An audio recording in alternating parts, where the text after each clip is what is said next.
দর্শক স্বাগত এশিয়ান সংবাদ বিশ্লেষণে। এশিয়ান সংবাদ বিশ্লেষণের পুরোটা সময় জুড়ে আপনাদের সাথে রয়েছি আমি উর্মি আক্তার। দর্শক, আমরা প্রতিনিয়তই আলোচনা করে থাকি দেশের শীর্ষস্থানীয় কিছু পত্র পত্রিকায় উঠে আসা প্রধান প্রধান শিরোনামগুলো নিয়ে। আজও তার ব্যতিক্রম নয়। আজও আলোচনা করব দেশের শীর্ষস্থানীয় কিছু পত্রিকাগুলো নিয়ে।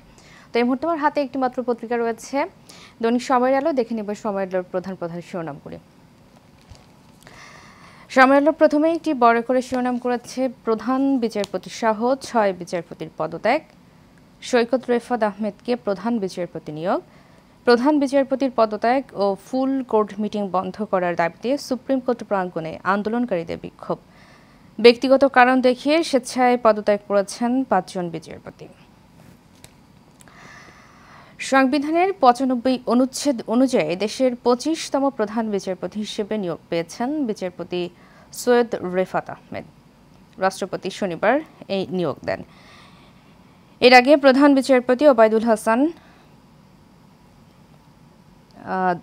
শনিবার দুপুরে পদত্যাগ করেন। শনিবার বিকেলে আপিল বিভাগের আরও ৫ বিচারপতি পদত্যাগ করেছেন।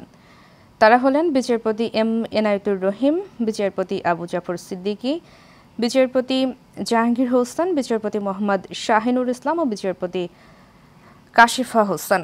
আইন মন্ত্রণালয়ের মাধ্যমে রাষ্ট্রপতি বরাবর তাদের পদত্যাগপত্র পাঠানো হয়েছে।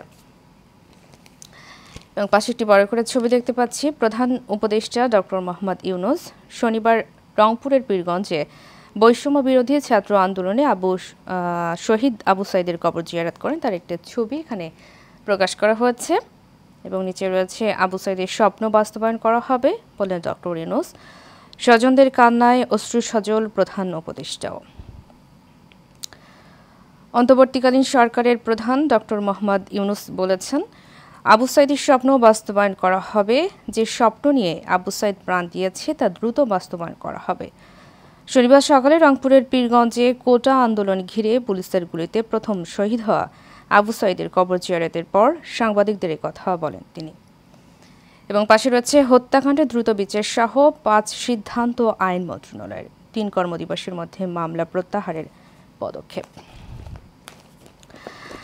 জুলাই আগস্ট মাসে ছাত্র জনতার আন্দোলন দমনে যেসব হত্যাকাণ্ড ঘটেছে তার সঙ্গে জড়িতদের দ্রুত বিচারের আওতায় আনার ব্যবস্থা করা এবং গত ১ জুলাই থেকে ৫ আগস্ট পর্যন্ত ছাত্র জনতার আন্দোলন দমন করতে যেসব ফৌজদারি মামলা হয়েছে সেগুলো আগামী ৩ কর্মদিবসের মধ্যে প্রত্যাহারের প্রয়োজনীয় পদক্ষেপ গ্রহণের সিদ্ধান্ত নিয়েছে আইন, বিচার ও সংসদ বিষয়ক মন্ত্রণালয়। শনিবার আইন, বিচার ও সংসদ বিষয়ক উপদেষ্টা আসিফ নজরুলের সভাপতিত্বে মন্ত্রণালয়ের আইন ও বিচার বিভাগের কর্মকর্তাদের সঙ্গে অনুষ্ঠিত সভায় এই সিদ্ধান্ত নেওয়া হয়। এবং নিচে রয়েছে, বৈষম্য বিরোধী ছাত্র আন্দোলনে শিক্ষার্থীদের শনিবার প্রধান বিচারপতির পদত্যাগের দাবিতে সুপ্রিম কোর্ট প্রাঙ্গণে বিক্ষোভ। তার একটি ছবিও এখানে বড় করে প্রকাশ করা হয়েছে। এবং ঢামেক ও সলিমুল্লাহ মেডিকেলে ছাত্র রাজনীতি নিষিদ্ধ ঘোষণা। ঢাকা মেডিকেল কলেজ ও sir Salimullah medical college campus ও হলে সব ধরনের ছাত্র রাজনীতি নিষিদ্ধ করা হয়েছে। শনিবার ২ মেডিকেল কলেজের একাডেমিক কাউন্সিলের পৃথক বৈঠকে সর্বসম্মতিক্রমে সিদ্ধান্ত হয়। জানা গেছে, ঢাকা মেডিকেল কলেজের একাডেমিক কাউন্সিলের জরুরি সভায় অধ্যক্ষ ডক্টর শফিকুল আলম চৌধুরী স্বাক্ষরে এই সিদ্ধান্ত গৃহীত হয়। এবং পাশে রয়েছে, সংস্কার আলোচনার কেন্দ্রে নতুন শিক্ষাক্রম, অভিভাবকদের অবস্থান কর্মসূচি আজ, নতুন শিক্ষাক্রম স্থগিত নয়, এই সংক্রান্ত প্রশিক্ষণ কর্মশালা স্থগিত। প্রাথমিক ও মাধ্যমিক স্তরে পাঠ্যসূচি ও মূল্যায়ন পদ্ধতিতে ব্যাপক পরিবর্তন আনা হয়েছে, যা নিয়ে বিভিন্ন মহলে নানা আলোচনা সমালোচনা হয়েছে। নতুন শিক্ষাক্রমে ১০ম শ্রেণীর আগের সব পাবলিক পরীক্ষা তুলে নেওয়া হয়েছে। এসএসসি ও এসএসসি পরীক্ষা পদ্ধতিতে আনা হয়েছে পরিবর্তন। এছাড়া ৯ম শ্রেণীতে বিভাগ পছন্দের সুযোগ নেই। এর বদলে একাদশ শ্রেণীতে গিয়ে শিক্ষার্থীরা পছন্দ মতো বিভাগে পড়তে পারেন। নতুন শিক্ষাক্রমের আওতায় মাধ্যমিকের ষষ্ঠ, সপ্তম, অষ্টম ও নবম শ্রেণীর মূল্যায়ন পরীক্ষা নেওয়া শুরু করে বিগত সরকারি শিক্ষা প্রশাসন। এবং ডান পাশে রয়েছে, হাসিনাকে বিচারের মুখোমুখি হতে হবে। রয়টার্সকে নাহিদ ইসলাম। শেখ হাসিনা দেশে ফিরে এলে তার মেয়াদকালে সংগঠিত সব হত্যাকাণ্ডের জন্য তাকে বিচারের মুখোমুখি হতে হবে বলেছেন বৈষম্য বিরোধী ছাত্র আন্দোলনের অন্যতম সমন্বয়ক ও অন্তর্বর্তী সরকারের উপদেষ্টা নাহিদ ইসলাম। ডাক, টেলিযোগাযোগ ও তথ্য প্রযুক্তি মন্ত্রণালয়ের দায়িত্ব পাওয়া নাহিদ ইসলাম শুক্রবার রয়টার্সকে বলেন, আমি জানতে আগ্রহী কেন তিনি দেশ ছেড়ে পালিয়েছেন। তার অধীনে যেসব হত্যাকাণ্ড ঘটেছে আমরা তার বিচার করব, এটি আমাদের আন্দোলনের অন্যতম দাবি ছিল। এমনকি যদি তিনি ফিরে না আসেন আমরা তাকে ফিরিয়ে আনার লক্ষ্যে কাজ করব। সরকারি চাকরিতে বৈষম্যমূলক কোটা পদ্ধতির বিরুদ্ধে জুলাই মাসে শুরু হওয়া ছাত্র আন্দোলনের ক্রমেই এক দফার আন্দোলনে পরিণত হয়। আন্দোলন থেকে গত ৩০ বছরের মধ্যে ২০ বছর ক্ষমতায় থাকা স্বৈরাচারী শেখ হাসিনার পদত্যাগ দাবি করা হয় এবং পাশে রয়েছে যতদিন দরকার আমরা ততদিন থাকব, বললেন আসিফ নজরুল। অন্তর্বর্তী সরকারের মেয়াদ কতদিন হবে তা নির্দিষ্ট না করে জানলেও আইন বিচার ও সংসদ বিষয়ক উপদেষ্টা অধ্যাপক আসিফ নজরুল বলেছেন, জনগণের সংস্কারের আকাঙ্ক্ষা ও নতুন নির্বাচনের মধ্যে সমন্বয় করে যতদিন থাকা দরকার আমরা ততদিন থাকব, বেশিও না কমও না। এবং নিচে রয়েছে পদত্যাগ করেছেন ঢাবি ভিসি সহ ৭ হলের প্রধ্যক্ষ, সাবি উপাচার্যের পদত্যাগ। এবং তার পাশে রয়েছে সচল হচ্ছে থানার কার্যক্রম, ভীতি কাটছে মানুষের, লুঠো অস্ত্র উদ্ধার অব্যাহত, দেশের ৬৩৯টি থানার মধ্যে ৫৩৮টি কার্যক্রম শুরু, পুলিশ হেডকোয়ার্টার্স। এবং পাড়া মহল্লায় ছাত্র জনতার মহড়ায় স্বস্তিতে মানুষ, আইন শৃঙ্খলা রক্ষায় নাগরিক নিরাপত্তা কমিটি হচ্ছে। এবং পাশে রয়েছে পোড়াছাই থেকে ঘুরে দাঁড়ানোর চেষ্টা, রাজধানীতে ৫০ থানার ৪৫টির কার্যক্রম শুরু। নিচে যেমনটি বলছিলাম, সচল হচ্ছে থানার কার্যক্রম, ভীতি কাটছে মানুষের, দেশের ৬৩৯টি থানার মধ্যে ৫৩৮টি থানার কার্যক্রম শুরু, পুলিশ হেডকোয়ার্টার্স। এবং পাড়া মহল্লা ছাত্র জনতার মহড়ায় স্বস্তিতে মানুষ, আইন শৃঙ্খলা রক্ষায় নাগরিক নিরাপত্তা কমিটি হচ্ছে। বৈষম্য বিরোধী ছাত্র আন্দোলন কেন্দ্র করে দেশের বিভিন্ন স্থানে আন্দোলনকারীদের সঙ্গে পুলিশের সংঘর্ষ ও প্রাণহানির ঘটনার পর থানা, ফাঁড়িসহ পুলিশের বেশ কিছু স্থাপনায় হামলা, ভাঙচুর, অগ্নিসংযোগ করা হয়।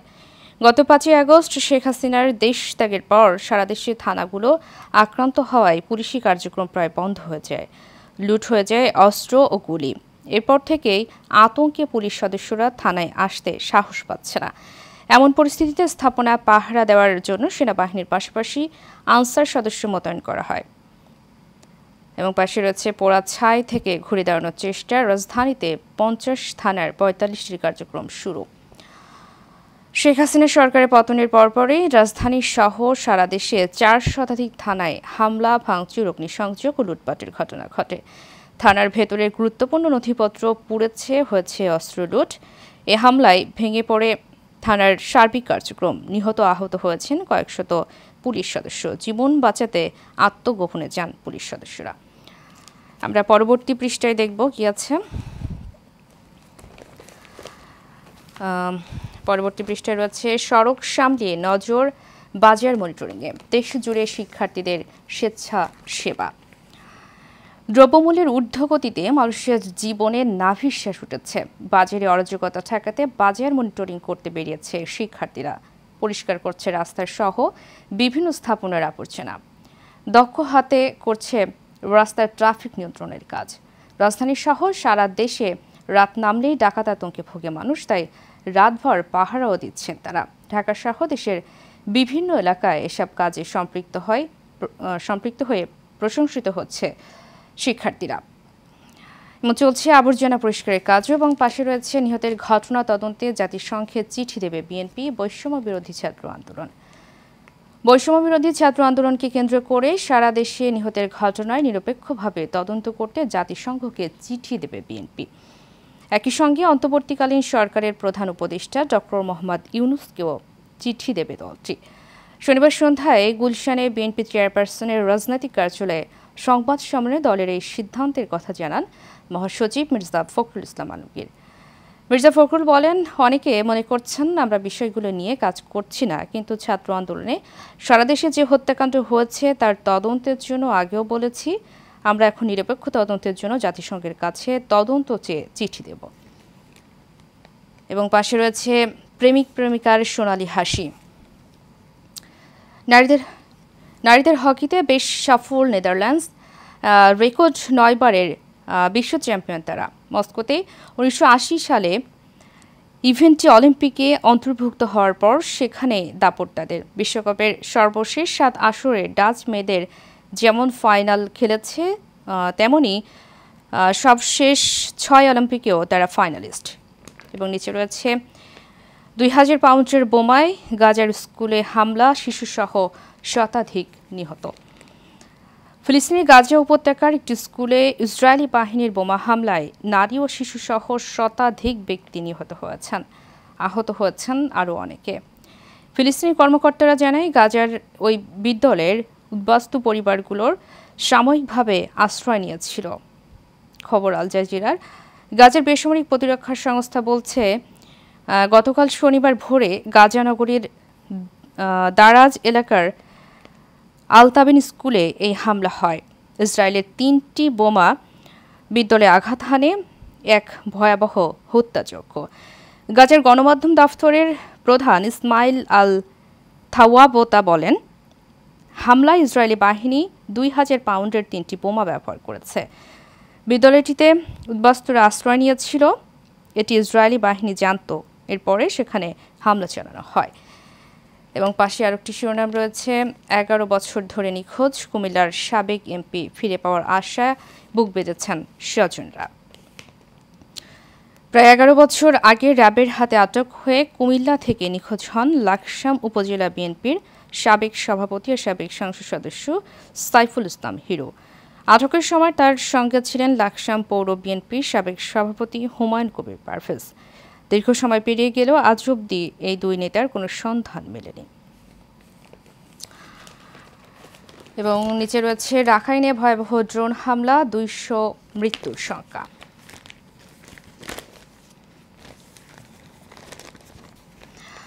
বাংলাদেশ সীমান্তবর্তী মিয়ানমারের রাখাইন রাজ্যের রাজধানী মংটুতে ভয়াবহ ড্রোন হামলা হয়েছে।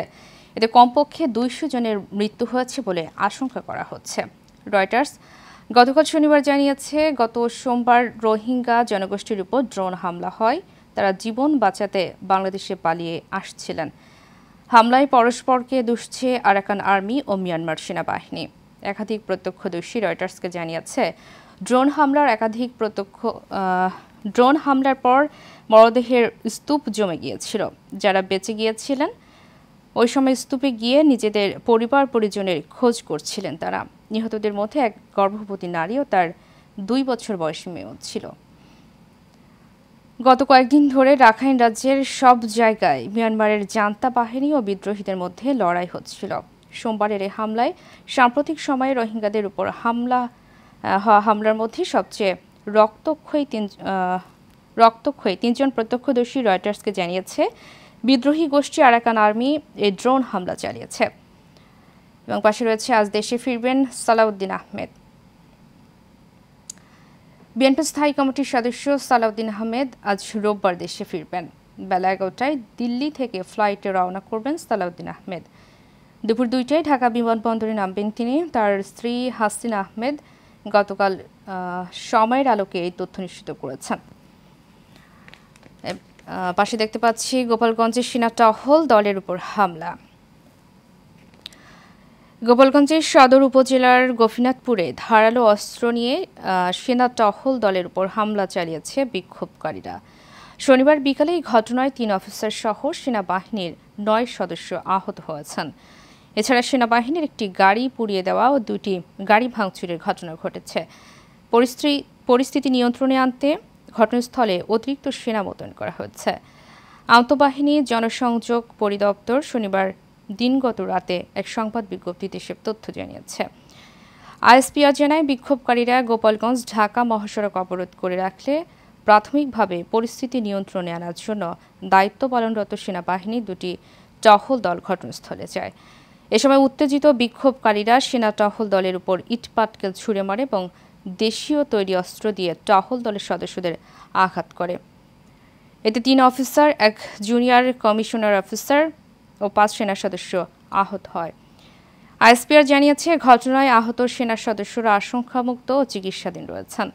এছাড়া তারা সেনাবাহিনীর একটি গাড়ি পুড়িয়ে দেয় ও ২টি গাড়ি ভাঙচুর করে।